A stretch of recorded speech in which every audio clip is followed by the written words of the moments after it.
유대인의 공회에서 죽음의 형벌을 선고받은 예수님은 로마의 총독 빌라도 앞으로 끌려가셨습니다.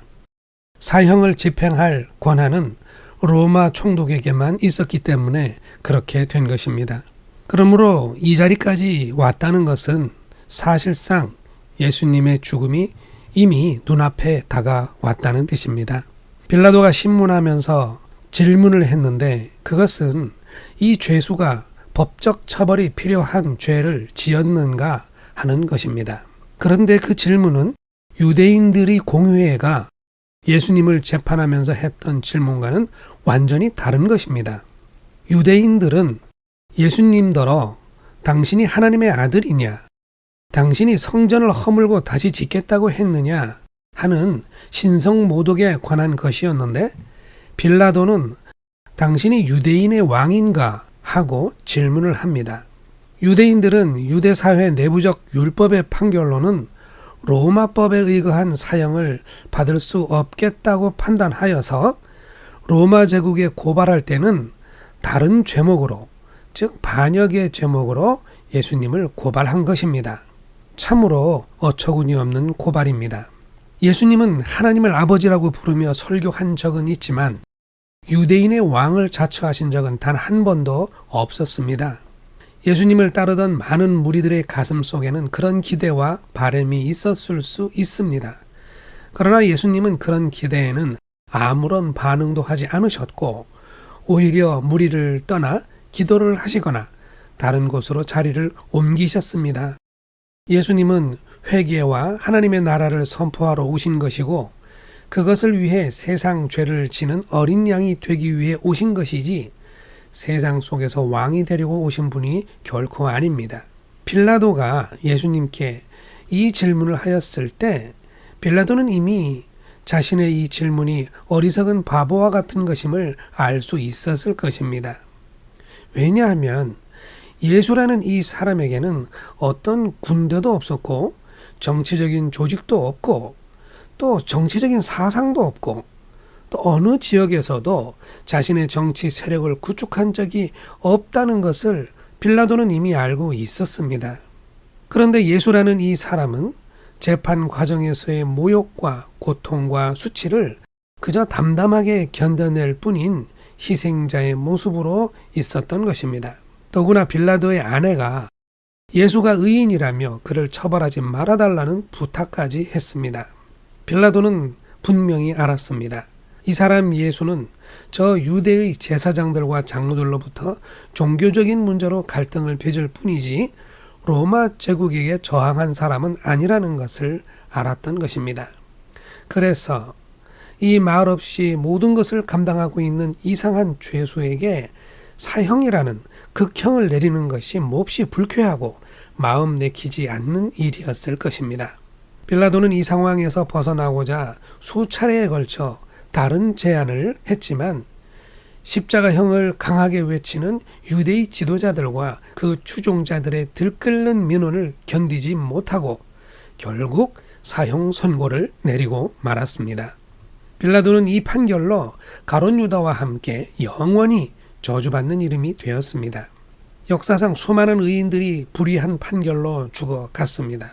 그러나 그 모든 부당한 판결 중에 이 판결이야말로 부당하고 억울하지 않을 수 없습니다. 예수님은 로마 제국에 바치는 세금마저도 정당하게 내라고 하셨고 제국에서 버림받고 소외된 병자들과 가난한 영혼을 가진 민중들에게 치유와 먹을 것과 진리와 하늘의 소망을 공급하셨습니다. 또한 죄의식으로 고통받는 사람들에게 죄사함을 선포하셨습니다. 생명이 그를 통해 회복되었고 하나님의 법은 제 자리를 찾았고 고통 중에 있던 많은 사람들의 상처와 눈물이 씻겨 나갔습니다. 그는 빛이었고 희망이었고 선한 생명력으로 충만하였습니다. 이토록 순결하고 의로운 예수님은 이 모든 부당함과 억울한 고통을 인내하면서 세상을 짓누르는 무거운 죄를 진 어린 양의 길을 끝까지 걸어가고자 하시는 것입니다. 그런 예수님께 유대의 왕이라는 죄목을 붙여 사형을 모의하고 있는 유대의 지도자들은 참으로 간악하게 이를 데가 없는 것입니다. 어린 양이 되기 위해 필요했던 것은 사로잡히는 것과 죽임을 당하는 것이지만 이 과정을 위해 사용되었던 가룟 유다와 빌라도 그리고 대제사장 안나스와 가야바는 하나님의 아들을 죽인 죄인일 뿐입니다. 그들이 따랐던 것은 진리가 아니었고 하나님의 뜻도 아니었고 세상을 덮은 추악한 죄성이었습니다. 우리는 빌라도의 재판 현장이 사람들이 시기와 분노와 아집과 무기력함으로 점철되어 있음을 봅니다. 그 속에서 의로우신 예수가 고초를 겪으며 서 계신 모습을 봅니다. 예수님은 모든 시대에 걸쳐 늘 십자가에 다시 못 박히고 계시다 하는 말이 있습니다. 이 말은 가룟 유다와 빌라도, 안나스와 가야바처럼 불의한 자들이 의인들을 핍박하고 경원시하는 풍조가 어느 시대에나 있어 왔다는 뜻입니다. 그러므로 오늘날의 그리스도인들 역시 자기가 살아가는 세대와 아무 충돌도 없이 신앙생활을 한다면 그것은 곧 죄된 세상을 살면서도 회개가 없다는 것이고 진리와 생명의 내용이 없는 무미건조한 신앙생활을 하고 있다는 뜻이며, 그렇다면 언제든지 예수님과 같은 의인을 죽이는 자리에 동참할 수 있는 가능성이 매우 높다는 뜻입니다. 예수 그리스도의 빛과 진리는 선명한 것입니다. 단순한 것입니다. 누구나 알아볼 수 있는 것입니다. 그러므로 우리의 신앙에도 선명하고 단순한 자세가 반드시 필요합니다. 그리스도가 말씀하신 대로 담대하게 세상을 이겨나가겠다는 결단도 필요한 것입니다.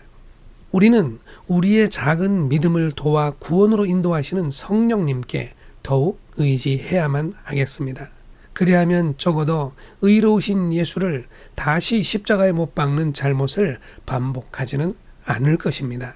저와 여러분을 포함하여 모든 그리스도인들의 선명한 믿음을 바라며 기도합니다.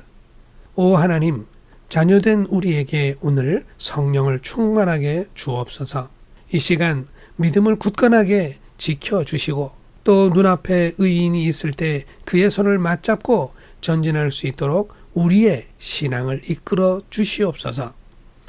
예수 그리스도의 이름으로 기도합니다. 아멘.